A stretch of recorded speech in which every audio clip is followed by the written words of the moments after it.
God is very particular about the ground. உங்க கிறிஸ்துவ வாழ்க்கையில உங்களை ஆசீர்வதிப்பதற்கு உங்களை ஊன்றுகிற அந்த நிலம் இருக்கு பாத்தீங்களா, அதுல ரொம்ப சீரியஸா இருக்கிறார் தேவன். பழைய ஏற்பாட்டிலையும் தம்முடைய ஊழியர்களை இந்த இடத்தில் தான் இருக்க வேண்டும் என்று அவர் விரும்பினார்.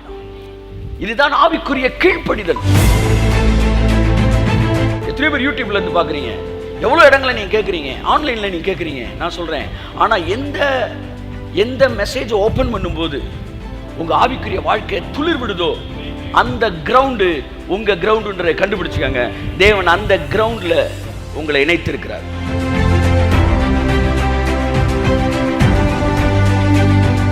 எதை எங்க வேணாலும் போலாம், ஆனா வேறு தேவன் நியமிச்ச இடத்துல தான் இருக்கணும்.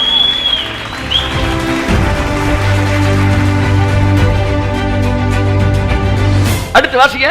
நான் உனக்கு சொல்லும் தேசத்திலே குடியிரு. பாத்தீங்களா, டிவைன் அப்பாயிண்டட் கிரவுண்ட். சொல்லுகிற சபையிலே, சொல்லுகிற ஊழியத்திலே, சொல்லுகிற தேசத்திலே கனெக்ட் பண்ணப்பட்டு வாசிங்க. இந்த தேசத்திலே வாசம் பண்ணு. இந்த தேசத்தில் வாசம் பண்ணு. நான் உன்னுடனே கூட இருந்து உன்னை ஆசீர்வதிப்பேன். கை தட்டுங்க.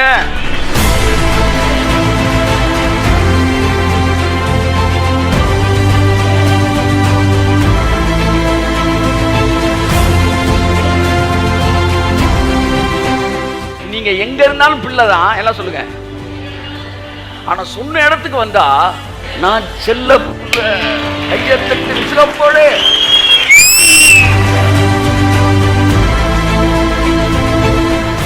காட்னா லிபர்ட்டி, என்ன பிளேஸ்னா டிசிப்ளின். அதனாலதான் தேவன் ஆசீர்வாதத்தை தான்ட்ட இணைக்காம பிளேஸ்ல இணைச்சிட்டாரு. நான் உன்னை ஆசீர்வாதிக்க விரும்புறேன், ஆனா ஆசீர்வாதம் அங்கதானே இருக்கு அப்படின்றாரு. வேணா வா போவோம் அப்படின்றாரு. ஏன்னா அவனை டிசிப்ளினுக்குள்ள கொண்டு வராரு, ஒபீடியன்ஸ்ல கொண்டு வராரு. ஒவ்வொரு இடத்துக்கும் ஒரு மீனிங் இருக்கு, நீங்க புரிஞ்சுக்கணும். எங்க போனாலும் பிழைச்சுக்குவேன்ற வார்த்தை தவறானது.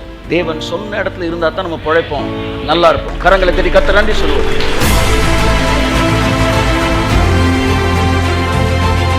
கர்த்தர் அன்று இரவு அவனுக்கு தரிசனமாகிறார். தரிசனமான உடனடியா 3 நாள் உபவாசத்துல ஒன்னும் சொல்லல, எழுந்து பெத்தேலுக்கு போனார். கையை தட்டி ஆமென்.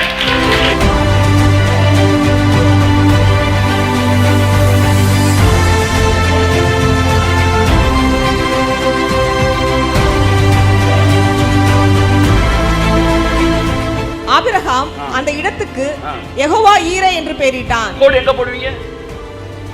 கோடு எங்க போடுவீங்க? யெகோவா ஈரேவா? கோடு எங்க போடுவீங்க? அந்த இடத்திற்கு. அந்த நபருக்கு பெயர் அல்ல யெகோவா ஈரே. அந்த நபருக்கு பெயர்னா இன்னைக்கு இயேசு ஏற்றுக்கொண்ட எல்லாருமே நல்லா இருந்திருக்கணுமே, வேற எழுதி கொடுத்த எல்லாருமே நல்லா இருந்திருக்கணுமே. ஆனா சில ஆசீர்வதிக்கப்படவில்லை. ஏனென்றால் அவர்கள் தேவன் சொன்னது அவர்கள் என்ன செய்யவே இல்லை, சொன்ன இடத்துக்கு அவங்க போவே இல்லை. தேவன் யெகோவா ஈரே அல்ல, அந்த ஸ்தலத்திற்கு யெகோவா ஈரே என்று பெயர். அப்படின்னா தேவன் எல்லாத்தையும் பார்த்துக்குவார் அல்ல, தேவன் சொன்ன இடத்துக்கு போயிட்டீங்கன்னா அந்த இடம் எல்லாத்தையும் பார்த்துக்கிறோம். கை தட்டுங்க வருது அவருக்கு. தேவன் பார்த்துக் கொள்கிறவர் தான் இல்லை என்று சொல்லவில்லை, எப்பொழுது பார்த்துக் கொள்கிறார்? சொன்ன இடத்துல அவன் இருக்கும்போது எல்லாவற்றையும் பார்த்துக் கொள்கிறார்.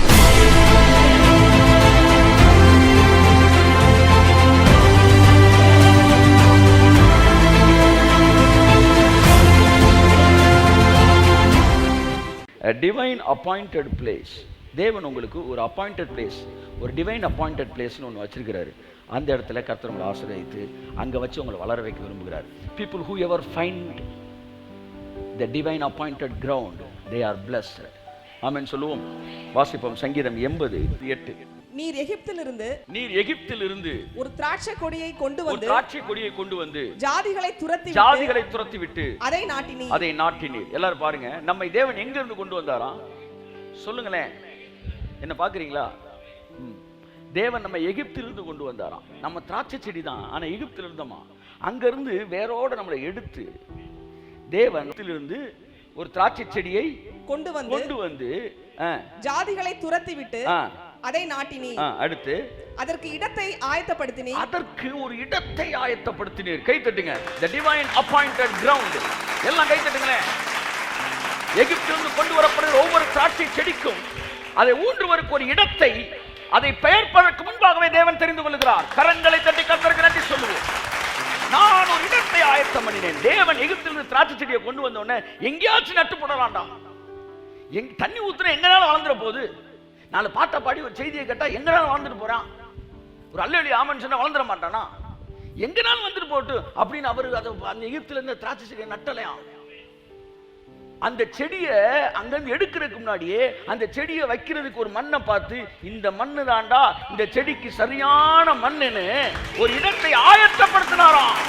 கை தட்டுங்க அந்த இடத்திற்கு, அந்த டிவைன் அப்பாயிண்டட் கிரவுண்ட். ஆமென், ஆமென். அந்த இடத்தை ஆயத்தப்படுத்தி, அது வேரூன்றி, ஒரு இடத்தை ஆயத்தப்படுத்தினீர், அது வேர் ஊன்றியது. அப்ப ஒரு செடி ஒரு இடத்துல வேரூன்றி வளரணும்னா அதற்கு ஏற்ற மண்ணிலே அதை என்ன செய்ய வேண்டும்? நட வேண்டும். அதனால தேவன் இந்த செடிக்கு இந்த மண்ணு தாண்டா கரெக்டா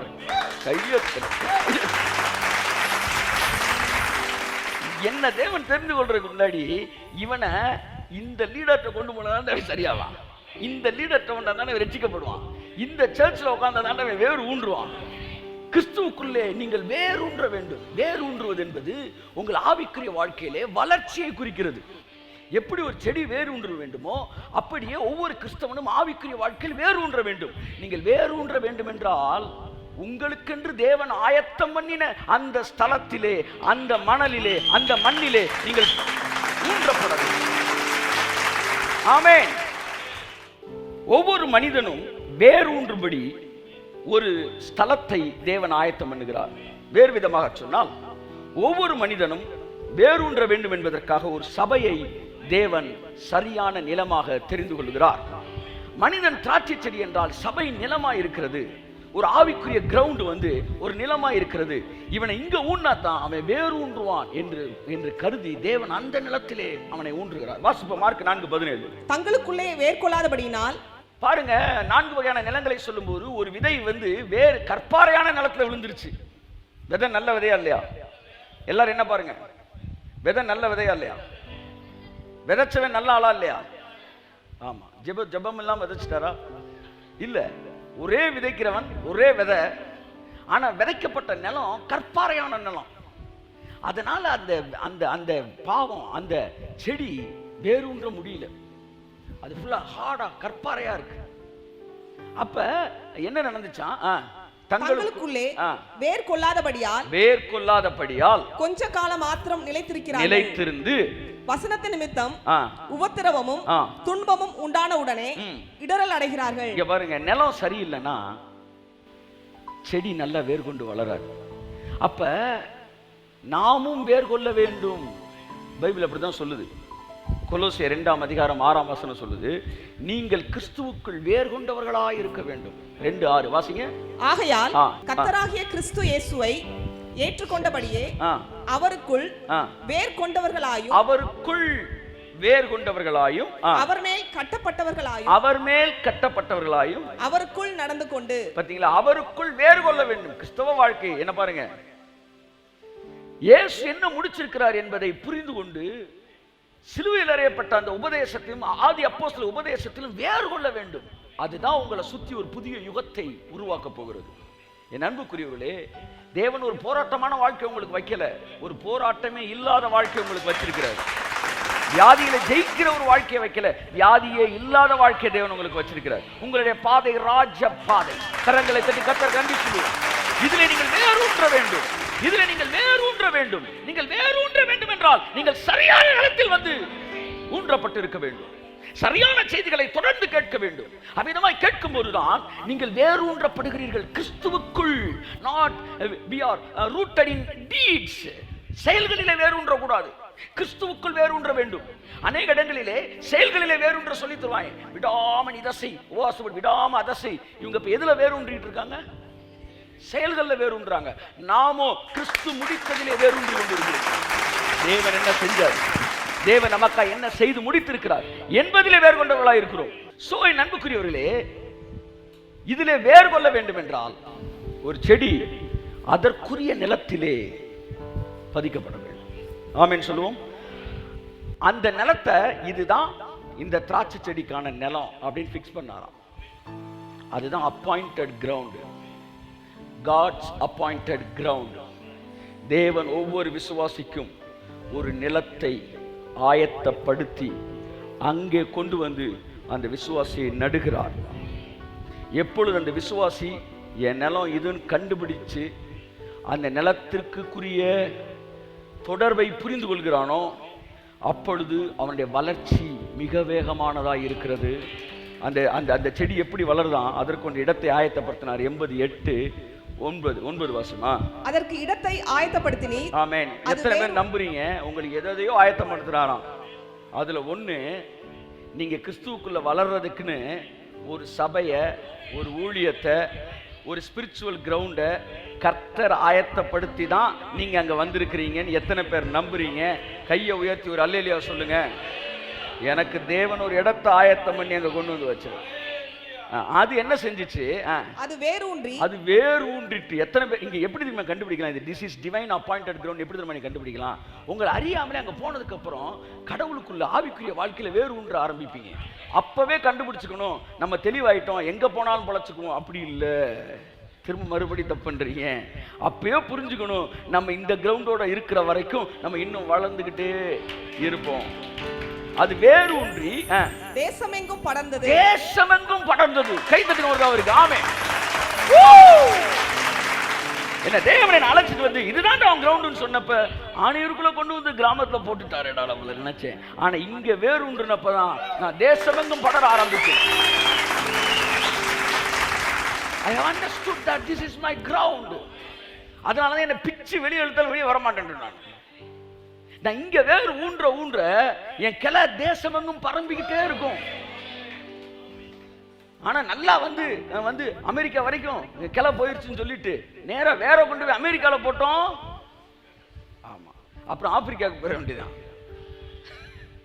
நிறைய பேரு நல்ல டேலண்டட் ஃபெலோஸ், கடவுளை பத்தி நல்ல அறிவு இருக்கு. ஆனா ஏன் வாழ்க்கையில அவன் தரித்திரத்திலே வறுமையில இருக்கிறான் தெரியுமா? ரொம்ப முக்கியமான பாயிண்டா நான் பேசிட்டு இருக்கிறேன். I am preaching a very important point.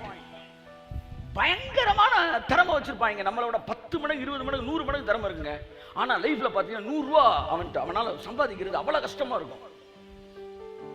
என்னடான்னு பார்த்தா தேவன் அவனை எந்த கிரவுண்ட்ல வச்சிருக்கிறாரோ, எங்க இந்த செடி நல்லா வளருமோ அந்த கிரவுண்ட்ல வேறு ஊன்றது கிடையாது. ஒருவேளை அங்க ஊன்றி கொஞ்சம் கிளைகளெல்லாம் வரும்ல, வந்த உடனே என்ன செஞ்சிருது? அந்த கிளை மெதுவா வந்து பல இடங்கள்ல படர்ன உடனே அந்த வேறு எந்திரிச்சிருது. வேறு அங்கதான் இருக்கணும். கிளை எங்க வேணாலும் போலாம். சொல்லுங்க, கிளை எங்க வேணாலும் போலாம். ஆனா வேறு தேவன் நியமிச்ச இடத்துலதான் இருக்கணும். It's a spiritual secret which will increase the speed of your blessing level. நான் பேசுறது உங்களோட ஆசீர்வாத அளவின் வேகத்தை அதிகப்படுத்தக்கூடிய ஒரு விஷயத்தை பேசிட்டு இருக்கிறேன். அப்ப மறந்தாப்புல என்ன நினைச்சுன்னா, இப்ப பாருங்க, நான் இங்க இருக்கிறேங்க சார், எனக்கு வந்து மலேசியால நல்ல வரவேற்பு இருக்கு, எனக்கு வந்து யூகேல நல்ல வரவேற்பு இருக்கு அப்படின்னு உடனே நான் டக்குன்னு ஆபீஸை கொண்டு யூகேல போட்டேன்னு வச்சுக்கோங்களேன், என்ன ஆயிட்டேன்?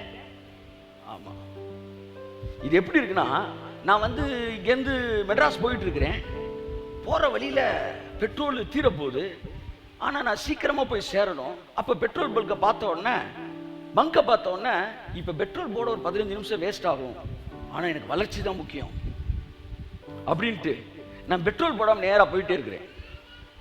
ஏன்னா அங்க ஒரு 15 நிமிஷம் வேஸ்ட் ஆகும். இப்ப என்ன நடக்க போகுது? அடுத்து ஒரு 15 மணி நேரம் வேஸ்ட் ஆக போகுது. அப்ப நல்லா தெரிஞ்சுக்கங்க, நான் வளர்றேன், நான் உயர்றேன், நான் பெருகிட்டு இருக்கிறேன்ற பேர்ல நான் என்ன செஞ்சிடறேன்? தேவன் எந்த கிரவுண்ட்ல என்னுடைய ரூட் வந்து அந்த பிளெஸிங்கை செட் பண்ணிக்கிட்டு இருக்குதோ அந்த ரூட்டை நான் மிஸ் பண்ணிடவே கூடாது. அது ரொம்ப சாதாரணமான இடமா இருக்கும் பாருங்க. ஆனா I must be connected with that ground. Every soul is predestined to be connected with the predestined ground. எப்படி உங்களுக்கு தேவன் ஆயத்தப்படுத்தின அந்த கிரவுண்டை கண்டுபிடிக்கிறது? எங்க நீங்க வந்து கனெக்ட் ஆகும்போது உங்கள் வாழ்க்கையில வளர்ச்சி ஏற்படுகிறதோ கண்டுபிடித்துக் கொள்ளுங்கள், அது தேவன் உங்களுக்காய் ஆயத்தப்படுத்தின கிரவுண்ட். ஒரு ஸ்பிரிச்சுவல் லைஃப்ன்றது இட்ஸ் லைக் a கன்ஸ்ட்ரக்ஷன். அது ஒரு வந்து என்ன சொல்றது, கட்டிட வேலையை போல. அது சிற்பாசாரி வேலை செய்வது போல அழகாக செதுக்கப்பட்டு கன்ஸ்ட்ரக்ட் பண்ணப்படுகிறது. அது அப்ப இந்த விஷயங்கள் உங்க மனசுல இருக்கும்போது, divine connection, divine appointed place, இதெல்லாம் உங்க மைண்ட்ல இருக்கும்போது உங்க லைஃப்ல எடுத்து வைக்கிற ஒவ்வொரு அடியும் சக்சஸ்ஃபுல்லான அடியா. அவன் நடைகளில் ஒன்றும் பிசகாது. ஏன்னா அவனுக்குள்ள ஒரு ஹியூமிலிட்டி இருக்கும், அவனுக்குள்ள ஒரு தாழ்மை இருக்கும். தேவன் இணைத்த நபர்கள் ஒரு தாழ்மை இருக்கும், தேவன் இணைத்த இடம் ஒரு தாழ்மை இருக்கும். மனசுக்கு பட்டதெல்லாம் செய்ய மாட்டான். ஆனால் அந்த நகோமி என்ன செய்தால், தன் மனதிற்கு பட்டதையெல்லாம் செய்தாள். தன் தேசத்துல பஞ்சம் வந்தோடனே நேரம் எங்க போயிட்டா, மோவாப் தேசத்துக்கு போனாள். 2 மகன் 2 மருமகள் 2 பிள்ளையும் கூட்டிட்டு போய் அங்க கல்யாணம் பண்ணி, இஷ்டத்துக்கு எங்கேயாச்சும் போறது, இஷ்டத்துக்கு எங்கேயாச்சும் பொண்ணு எடுக்கிறது, இஷ்டத்துக்கு எங்கேயாச்சும் வேலை பார்க்கறது, இஷ்டத்துக்கு எதையா செய்யறது. கடைசியில் 2 பிள்ளை இழந்து 2 மருமகளை இழந்து ஒத்த கட்டையா திரும்பி வரா. திரும்பி வரும்போது சொல்றா, என்ன நகோமின்னு கூப்பிடாதீங்க, என்ன மாறாள்னு கூப்பிடுங்க. சாரால் கேட்டிருக்கோம், நீ என்னமா மாறாள்? மதியீனன் தன்னுடைய வழியை தாறுமாறாக்கும். மதியனுடைய மதியினம் அவன் வழியை தாறுமாறாக்கும். ஆனால் அவனுடைய மனதோ கர்த்தருக்கு விரோதமாக தாங்களடி. Don't you have any goal? Don't you have any God? உனக்கு கடவுள் இல்லையா? உனக்கு தேவன் இல்லையா? உனக்கு தகப்பன் இல்லையா? இங்கேதான் நீ வாழ வேண்டும் என்று உனக்கு தேவன் எதையும் செட் பண்ணி வைக்கலையா? உங்களுக்கு அனாதை மனப்பான்மை இருக்கிறதா? அனாதைக்கும் தகப்பனுக்கு, தகப்பன் வைத்திருக்கிற பிள்ளைக்கும் என்ன வித்தியாசம் சொல்லுங்க, சொல்லுங்க சார். நேரத்துக்கு சாப்பாடு கிடைக்குமா? இல்ல. உங்க வீட்டில் சாப்பிட்டீங்கன்னா கூட மாசத்துல 2 நாள் தான் பிரியாணி. ஆனா ஆர்பனேஜுக்கு போனீங்கன்னா டெய்லி பிரியாணி. சாப்பாடெல்லாம் சூப்பரா கிடைக்குது. அப்ப என்ன சார், ஒரு ஆர்ஃபன் தன்னுடைய வாழ்க்கை முடிவை தானே எடுக்க வேண்டும். ஆனால் தகப்பன் இருக்கிற பிள்ளைக்கு அவன் முடிவை எடுப்பதற்கு ஒரு தகப்பன் இருக்கிறான். என் தேவன் எனக்கு ஒரு கிரவுண்ட் ஆயத்தம் பண்ணியிருக்கார். என் தேவன் எனக்கு ஒரு பார்ட்னர் ஆயத்தம் பண்ணியிருக்கிறார். என் தேவன் எனக்கு ஒரு ஜாப் ஆயத்தம் பண்ணியிருக்கிறார். என் தேவன் எனக்கு ஒரு தேசத்தை ஆயத்தம் பண்ணியிருக்கிறார். அதனால நான் உங்களுக்கு இளைப்பாறுதல் தருவேன். ஒண்ணு யோசிக்காத. உலகத்துல பெரிய வேலை மேனுவல் ஒர்க் இல்ல, மென்டல் ஒர்க் தான். டீச்சர்ஸ் ஏன் டயர்ட் ஆகுறாங்க சொல்லுங்க? மம்புட்டி எடுத்து வெட்டுறாங்களா? ஏன் சாயந்தரம் ரொம்ப டயர்ட் ஆகுறாங்க? 2 hours mental work is equal to 8 hours manual work. 8 மணி நேரம் மம்புட்டி பிடிச்சி வேலை பார்க்கறவங்க விட 2 மணி நேரம் யோசிச்சவன் டயர்ட் ஆயிடுவானோ. இப்ப தெரியுதா நீங்க ஏன் டயர்ட் ஆகுறீங்க? எல்லாரும் யோசிச்சா டயர்ட் ஆயிருவீங்க. அதிக யோசனை, அதிக படிப்பு உடலுக்கு இழைப்பு. அப்ப ரெஸ்ட்ல இருக்கான் பாருங்களேன், அவன் நல்ல தல தல தலன்னு அப்படியே நீங்க தக்காளி மாதிரி, ஆமா ஃப்ரிட்ஜில் வச்ச ஆப்பிள் மாதிரி இருப்பீங்க. ஏன்னா உங்களுக்கு ஒரு அப்பா இருக்கிறாரு. எண்ணத்தை உண்போம், எண்ணத்தை விடுப்போம், எண்ணத்தை கடிப்போம் என்று உங்கள் ஜீவனுக்காக கவலைப்படாதிருங்கள். ஏனென்றால் இவைகள் எல்லாம் உங்களுக்கு வேண்டியவைகள் என்று உங்கள் பரமபிதா அறிந்திருக்கிறார். பைபிள்ல பிடிச்ச வசனங்கள்ல ஒன்று. இதெல்லாம் கவலைப்படக்கூடாது, இதெல்லாம் உனக்கு கிடையாது அப்படி சொல்லி கொடுத்தாங்க. ஆனா பைபிள் சொல்லி இதெல்லாம் கவலைப்படாத, ஏன்னா இது உனக்கு வேணும்னு அவருக்கு கையத்தட்டே தெரியும். அந்த காட்சி செடிக்கு ஒரு நிலத்தை ஆயத்தம் பண்ணினாராம் தேவன். என் ஆவிக்குரிய வாழ்க்கை நன்றாய் வளருவதற்கு ஒரு நிலத்தை தேவன் ஆயத்தம் பண்ணி வைத்தார். எவ்வளவு நல்ல தேவன்! ஒரு நல்ல தோட்டக்காரனை ஆயத்தம் பண்ணார், நல்ல நிலத்தை ஆயத்தம் பண்ணார். அவர் தெரியும், பைபிள் ஒரு வசனம் சொல்லுது, அவன் தனக்கேற்ற நிலத்தில் முளைத்த மரத்தை போல பசுமையாய் வளர்ந்தான். துன்மார்க்கன் எப்படி வளர்ந்தான்னு சொல்ல வர்றாருன்னா, சங்கீதக்காரன் அவனை எப்படி கம்பேர் பண்ணி சொல்றான்னா, ஒரு மரம் தனக்கு ஏத்த நிலத்துல போனா எப்படி வளருமோ அப்படி வளர்ந்தாயாமே அப்படின்றான். எப்படி கம்பேரிசன் பாருங்க. அப்போ ஒரு மரம் தனக்கு ஏத்த நிலத்துல இருந்தா எப்படி வளருமோ அப்படி ஒரு மனுஷனுக்கு இணைக்கப்பட வேண்டிய இடத்துல இணைக்கப்பட்டால் அவனுடைய வளர்ச்சியும் பசுமையாய். நான் டேலண்டட், நான் புத்திசாலி, எங்க வேணாலும் பழச்சுக்குவேன். பிராக்கெட்ல பிச்சை எடுத்தாச்சுன்னு சேர்த்துக்க, பிச்சை எடுத்தாச்சு பழச்சுக்குவேன். அம்பிகெல்லாம் சொல்லுவாங்க. என்னை காலையில் ஒருத்தர் அனுப்பிச்சிருந்தேன் நேற்று. அவங்களாம் பிள்ளைய வளர்க்கும் போது எப்படி வளர்ப்பானா, பிள்ளை கலெக்டரா வருமானாக்கும் அப்படின்னு வாங்க, பிள்ளை கலெக்டர் வருவானாக்கும். ஆனால் நம்ம பிள்ளை என்ன செய்வாங்கன்னா, அவன் மூட தூக்கியாச்சும் ஒன்று காப்பாற்றிடுவாயா. 4 வீட்டில் 10 பாத்திரம் தேய்ச்சாச்சு. அப்பவே நான் காதில் ஏறுது 10 பாத்திரம்.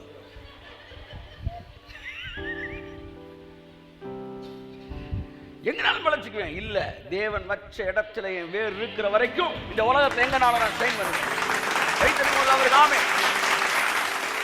People are despising the divine connection. They are despising the divine appointed ground, but they want to be flourished.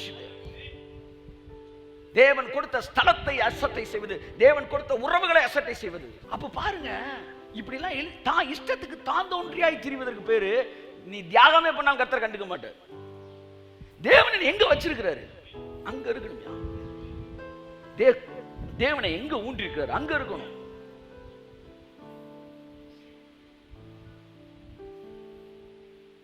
அப்ப அந்த வசந்த வாசனா 80 8 9 சீக்கிரம் 9 வாசி. அதற்கு இடத்தை ஆயத்தப்படுத்தினீர், அது வேரூன்றி தேசம் எங்கும் படர்ந்தது. சீக்கிரம். அதன் நிழலால் மலைகளும் அதன் கிளைகளால் திவ்யமான கேதுருக்களும் மூடப்பட்டது. பாருங்க, மலைகள தேசம் ஊர் உலகத்துக்கு படர்ந்துருச்சு. அதுக்கு வந்து ரகசியம் என்ன தெரியுமா? வேறு ஒரே இடத்துல இருந்துச்சு. கையத்தட்டு கிறிஸ்துவுக்குள் வளர்ந்தவர்கள் ரொம்ப ஸ்ட்ராங்கா இருப்பாங்க. பிரதர் ஆர் ஸ்டான்லி அவர்கள் ஊழியம் உலகமெங்கும் பரவும் போது நியூயார்க்கில் அவருக்கு ஆஃபீஸ் போடுறதுக்கு கூப்பிட்டாங்களாம். அவரை நியூயார்க்கில் ஆஃபீஸ் போட்டுருவோம், ஏன்னா குளோபல் மினிஸ்ட்ரி ஆயிடுச்சு நம்ம மினிஸ்ட்ரி. அவர் சொன்னாராம், தேவன் என்ன வெள்ளூரில் தான் வச்சிருக்கிறாரு. அதற்கேற்ற நிலத்தில். அப்ப நீங்க வளர வேண்டும் என்றால் தேவன் உங்களை எங்க ஊன்றி வச்சிருக்கிறார்? மிகுந்த தாழ்மையோடு நீங்கள் அங்க இருக்க கற்றுக்கொள்ள வேண்டும். உங்களை சுத்தி ஒரு உலகத்தை தேவன் சிருஷ்டிப்பார். அதுவரை நீங்கள் அமைதியாய் காத்திருக்க வேண்டும். God is very particular about the destined ground, divine appointed ground. God is very particular about the ground. உங்க கிறிஸ்துவ வாழ்க்கையில உங்களை ஆசீர்வதிப்பதற்கு உங்களை ஊன்றுகிற அந்த நிலம் இருக்கு பாத்தீங்களா, அதுல ரொம்ப சீரியஸா இருக்கிறார் தேவன். பழைய ஏற்பாட்டிலையும் பாருங்க, தம்முடைய பிள்ளைகளை, தம்முடைய ஊழியர்களை இந்த இடத்தில் தான் இருக்க வேண்டும் என்று அவர் விரும்பினார். இதுதான் ஆவிக்குரிய கீழ்ப்படிதல், ஒழுங்கு, தாழ்மை. இது எல்லாம் அந்த டிஎன்ஏ நமக்குள்ள கொண்டு வருது. கைத்தட்டி கொண்டவர். ஆமென். எத்தனை தம்பிகளை நான் பார்த்திருக்கிறேன், கொஞ்சம் மேல எந்திரிச்சவன ஆள் காணாம போயிடுவாங்க. எங்கேயா போனீங்க அப்படின்னா, வளர்ந்துட்டோம் சார். அப்புறம் ஒரு மாசம் கழிச்சு கரண்ட் பில் கத்தக்கா, என்ன நீ திரும்ப முதல்ல இருந்து தொடங்குற நீ. ஏன்னா they think that அவ்வளவுதான், கிளை எங்க வேணாலும் போகலாம். ஆனா வேற காட் அப்பாயிண்டட் கிரவுண்டோட இணைச்சு வச்சு. பழைய ஏற்பாடு முழுவதும் பாருங்கள். பழைய ஏற்பாட்டு நிழல், புதிய ஏற்பாடு நிஜம். பழைய ஏற்பாடு ஜியோகிராபிக்கல் லேண்ட், நியூ டெஸ்டமெண்ட்ல வந்து என்னன்னா வந்து அது ஸ்பிரிச்சுவல் கிரவுண்ட். ஆமென் சொல்லுவோம். வாசிப்போம். ஆதியாகமம் 12ஆம் அதிகாரம் 1ஆம் வசனம்.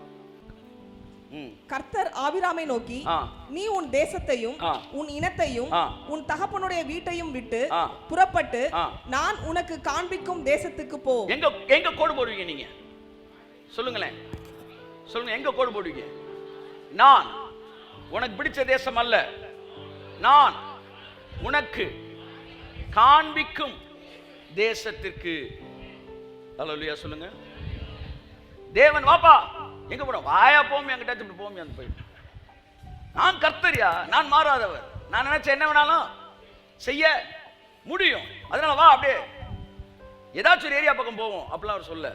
நான் உனக்கு காண்பிக்கும் தேசம், நான் உனக்கு காண்பிக்கும் தேசம். பாருங்க தேவன் எவ்வளவு பர்టిక్యులரா இருக்கான்னு பாருங்க. காண்பிக்கும் தேசத்துக்கு போ. அடுத்து, நான் உன்னை பெரிய ஜாதியாக்கி. அப்படி நான் சொன்ன இடத்துக்கு நீ வந்தீனா கையை தட்டு. Divine appointed ground. நல்லா தட்டுங்களே. ஆமென், ஆமென். நான் உனக்கு காண்பிக்கும் தேசத்துக்கு போ. நான் உன்னை பெரிய ஜாதியாக்கி. அப்படி நான் சொன்ன இடத்துக்கு நீ வந்தீனா உன்னை என்ன செய்வேன்? பெரிய ஜாதியாக்கி. உன்னை ஆசீர்வதித்து. உன்னை என்ன செய்வேன்? ஏன் இதெல்லாம் அங்க வச்சே செய்யக்கூடாதா? நான் உன்னை ஆசீர்வதித்து, அடுத்து உன் பேரை பெருமைப்படுத்துவேன். ஆமென், ஆமென், ஆமென். ஆனா தேவன் சொன்ன இடத்துல அப்படின்னாரு, அமைதியா இருந்தாரு. அங்க வந்து அப்படி வேறொன்று ஆரம்பிச்சோம் பாருங்க. அப்படியே தேவன் நம்மளை பேரை பெருமைப்படுத்து. தேவன் சொன்ன இடத்துல இணைக்கப்பட்டு நீங்கள் இருப்பீர்கள் என்றால் உங்கள் பெயரை தேவன் பெருமைப்படுத்துவார். நீங்க போக வேண்டாம்.